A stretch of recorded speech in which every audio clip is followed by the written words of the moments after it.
आज आपण इयत्ता 5वी मधील स्कॉलरशिप या विषयातील स्कॉलरशिप मधील गणित या विषयातील महत्त्वाचा घटक म्हणजे अपूर्णांकांची बेरीज हा घटक पाहणार आहोत।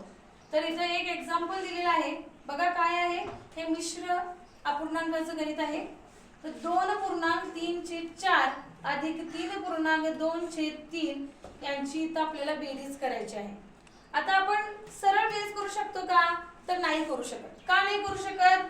कारण हा मिश्र अपूर्णांक आहे, त्याचं आपल्याला अपूर्णांकामध्ये रूपांतर करून घ्यावं लागेल। तर ते कसं करायचं?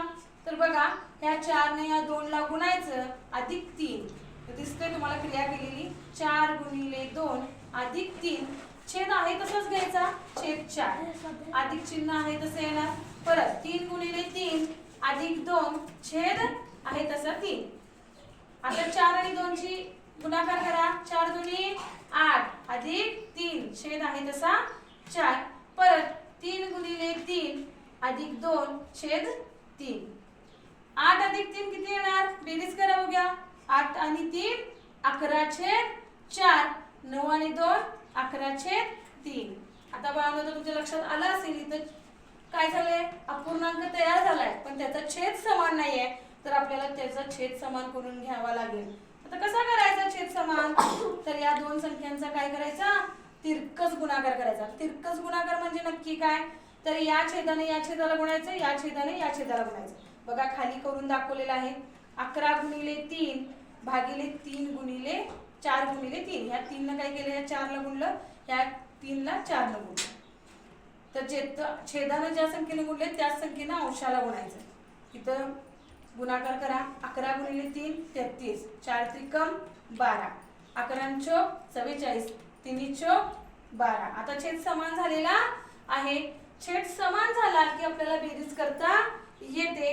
तर 3 33 अधिक 44 छेद 12 यांची बेरीज काय येते?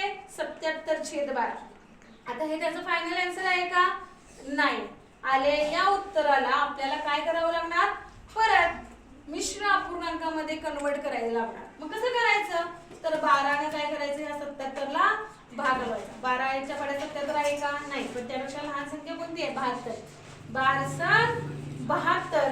72 77 मध्ये 72 वजा केले राहिले 5 छेद 12, तर 6.5 छेद 12 हे या अपूर्णांकांचं काय आहे? फायनल आन्सर आहे। बघा त्याच अपूर्णांकामधलं दुसरं बेरजेचे गणित इथं आपण पाहतोय। काय उदाहरण आहे? 4.2/3 अधिक 2.3/2। इथं पण मिश्र अपूर्णांकाचं उदाहरण दिलंय। परत आपल्याला काय करावं लागणार आहे? अपूर्णांकामध्ये बदलावं लागणार आहे। मग कसं करायचं? अपूर्णांक मगाशी सांगितल्याप्रमाणे छेदानं काय करायचं? पूर्णांकाला गुणायचं, 3 गुणिले 4 अधिक 2 छेद 3, 2 गुणिले 2 अधिक 3 छेद 2। तर बघा बाळांनो यांचा गुणाकार करा, 3 चौक 12 अधिक 2 छेद 3, 2 4 अधिक 3 छेद 2। तर यांचा बेरीज केली, 12 अधिक 2 14 छेद 3, 3 आणि 4 7 छेद 2। आता ते छेद समान आहे का? नाही। अपूर्णांकामध्ये छेद समान असल्याशिवाय कोणतीही क्रिया करता येत नाही।